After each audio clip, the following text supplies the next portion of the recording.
दोस्तों, आपने सुना होगा कि किसी भी लक्ष्य को प्राप्त करने के लिए उसके लिए जी जान लगाना पड़ता है। लेकिन आपने ये भी सुना होगा कि जीवन में हर वो व्यक्ति क्या करता है, अपने लिए कोई ना कोई लक्ष्य जरूर निर्धारित करता है। लेकिन क्या हर वो व्यक्ति अपने लक्ष्य को प्राप्त कर लेता है? अगर मैं आपसे प्रश्न करूं तो क्या आपका जवाब होगा, बताइए? तो आप कहेंगे, मुझे लगता है कि आपका जो जवाब होगा कि नहीं, हर वो व्यक्ति अपने लक्ष्य को प्राप्त नहीं कर पाता है जो जिस लक्ष्य को निर्धारित करता है। जी बिल्कुल, मेरा भी जवाब यही होगा। कारण क्या है उसके पीछे का? देखिए, दो प्रकार के व्यक्ति होते हैं। एक पहला व्यक्ति जो अपने लक्ष्य को तो निर्धारित करता है लेकिन उस लक्ष्य को प्राप्त भी कर लेता है। एक दूसरा प्रकार का व्यक्ति होता है जो लक्ष्य को तो निर्धारित करता है लेकिन उसे प्राप्त नहीं कर पाता है। आइए बात करते हैं सबसे पहले कि वो व्यक्ति कौन है, या वे कौन से प्रकार के व्यक्ति होते हैं जो क्या करते हैं, लक्ष्य को तो निर्धारित करते हैं लेकिन बीच में ही छोड़ देते हैं। सबसे पहली बात करते हैं कि कुछ लोग क्या करते हैं, कहने पर ज्यादा विश्वास रखते हैं, करने पर कम विश्वास करते हैं। यानी कि कहने का मतलब ये है कि वे लक्ष्य तो इतना बड़ा बना देंगे, यानी कि लक्ष्य तो इतना बड़ा निर्धारित कर देंगे जिसके बारे में सोचना भी एक तरह से असंभव सा लगता है। पाने की बात छोड़िए, लेकिन क्या होते हैं कि वे सिर्फ कहते हैं और करते नहीं हैं। ऐसा नहीं है कि अगर वे करना चाहें तो उस लक्ष्य को ना पा सकें, लेकिन क्या होता है कि वे सिर्फ कहते हैं और करते नहीं हैं। और कुछ लोग ऐसे भी होते हैं जो लक्ष्य को तो निर्धारित कर लेते हैं, जिसके लिए मेहनत भी शुरू कर देते हैं, लेकिन क्या होता है कि वे उस लक्ष्य को इसलिए नहीं प्राप्त कर पाते हैं क्योंकि हर दिन उनका मन बदलता रहता है। क्योंकि वे क्या करते हैं, जिस लक्ष्य के लिए काम करना शुरू कर देते हैं उसके पाने की लालसा ज्यादा रख लेते हैं और उसको पाने के लिए उतनी मेहनत कम करते हैं। अर्थात एक तरह से अगर वे एक कदम भी आगे बढ़ते हैं ना, तब भी क्या होता है कि वे सोचते हैं कब मुझे ये लक्ष्य प्राप्त होगा।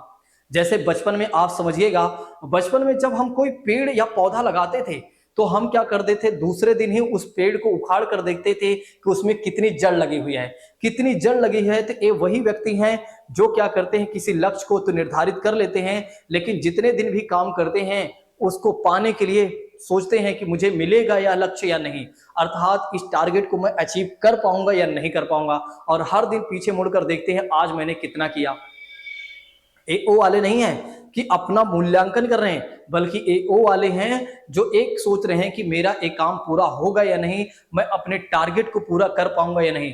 फिर आगे चलकर क्या होता है कि उनका मन हतोत्साहित होने लगता है, उनको लगता है कि मैं इस काम के लिए नहीं बना हूं, मुझे दूसरा काम कर लेना चाहिए। फिर वो क्या करते हैं, दूसरे लक्ष्य को निर्धारित करते हैं और दूसरे लक्ष्य को निर्धारित करने के बाद भी क्या होता है, उस लक्ष्य को भी नहीं पा पाते हैं क्योंकि वहां जाने के बाद फिर से उन्हें एक नई मुश्किलों का सामना करना पड़ता है। फिर उन्हें लगता है कि एक काम कर लेते हैं, कुछ और कर लेते हैं। इसी तरह से वे अपने पूरे जीवन क्या करते रहते हैं, अपने लक्ष्य को बदलते रहते हैं, उसके लिए काम करते रहते हैं, आधी दूर जाते हैं फिर छोड़कर वापस आ जाते हैं। ठीक है, इस प्रकार के जो व्यक्ति होते हैं वे जीवन में बहुत ही रेयरेस्ट केस होता है कि अपने जीवन में कुछ कर पाएं या अपने लक्ष्य को प्राप्त कर पाएं। थोड़ा से आपको जरूर अच्छा नहीं लग रहा होगा, लेकिन मुझे लगता है कि जो व्यक्ति इस बात को समझ लिया वो एक तरह से जरूर अपने जीवन में कुछ कर ले जाएगा। मेरा मानना है कि किसी भी काम को करने के लिए एक बार आप सोच विचार कर लीजिए, आपको करना क्या है। आप एक बार अपने आप को देख लीजिए, क्या आप उस काम को कर पाएंगे? नहीं, अगर कर लेंगे, अगर नहीं कर पाएंगे तो सब कुछ आप देख लीजिए। अगर आपका मन करता है, आपका पेशेंस लेवल, आपका धैर्य कहता है कि बिल्कुल इस लक्ष्य को मैं प्राप्त कर लेता हूं, कर सकता हूं, और उसके लिए एक बार आगे पैर बढ़ा दीजिए, तो पीछे हटने का सवाल मत करिएगा अपने अपने लिए। यानी कि फिर पीछे हटने का सवाल नहीं होना चाहिए।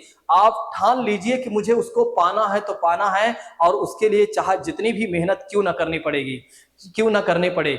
ठीक है, तो ये बातें आप ध्यान रखिएगा। देखिए, जैसे क्या होता है कि जब हम किसी लक्ष्य को पाने के लिए मेहनत तो करते हैं लेकिन कई बार वो लक्ष्य प्राप्त नहीं होता है, तो हम लक्ष्य को जो छोड़ देते हैं, कहा ये गया है कि तरीके बदल दो लेकिन एक तरह से जो इरादे आपके होते हैं उनको मत बदलिए। यानी कि आप काम करने के तरीके बदल दीजिए, काम को ही मत बदल दीजिए। ठीक है कि दूसरा काम आप निश्चित कर लीजिए। आप दूसरे प्रकार के व्यक्ति की बात करते हैं दोस्तों जो क्या करते हैं, किसी लक्ष्य को निर्धारित करते हैं लेकिन उस लक्ष्य को प्राप्त करने के लिए जी तोड़ मेहनत करते हैं। एक वो व्यक्ति होते हैं जो दृढ़ संकल्पित होते हैं, जो आत्मविश्वासी होते हैं और जिनके अंदर एक क्षमताएं होती हैं कि एक तरह से अपने आप को पहचान लेते हैं या पहचान जाते हैं कि मैं इस काम को कर सकता हूं और इसके लिए मुझे जितनी भी मेहनत करनी पड़ेगी मैं करूंगा। और निश्चित तौर पर जो व्यक्ति ये जान लेता है और ये समझ लेता है कि मैं ही इस काम के लिए बना हूं और मैं ही इस काम को कर सकता हूं, निश्चित तौर पर वही व्यक्ति उस काम को कर पाता है और वो अपने लक्ष्य को प्राप्त भी कर लेता है। लक्ष्य को प्राप्त करने के लिए सिर्फ एक और एक मात्र साधन है, वो है मेहनत, और पूरी शिद्दत के साथ मेहनत करना होता है।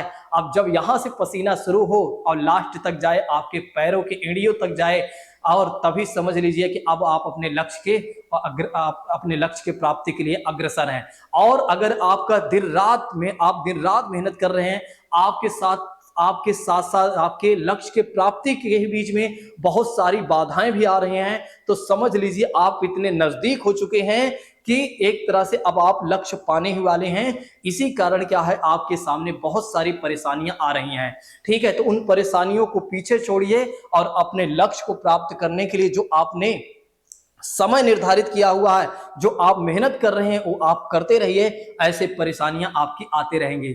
जैसा कि बात करते हैं, आपने लक्ष्य निर्धारित किया है सीटेट में 130 प्लस, तो आप अपने लक्ष्य से पीछे मत हटिए। 7 जुलाई तक इतनी मेहनत कर दीजिए ना कि जब आपका रिजल्ट आए तो इस बार खुशी के आंसू होने चाहिए, दुख के आंसू नहीं होने चाहिए।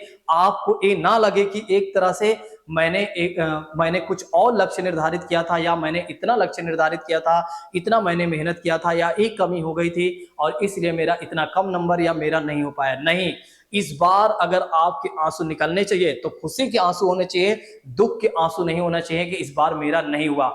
इसलिए अभी भी आपके पास समय है और अपने आप को 100% दीजिए और जी तोड़ मेहनत करिए। उसके लिए मैं आपके साथ खड़ा हूं। अगर आप देखें, हर विषय की मैंने प्लेलिस्ट तैयार कर दिया है। अगर आप अभी भी तैयारी शुरू कर देते हैं ना, अभी भी दिन रात अपने आप को लगा देते हैं ना, तो अभी भी आपकी तैयारी बेहतर हो जाएगी।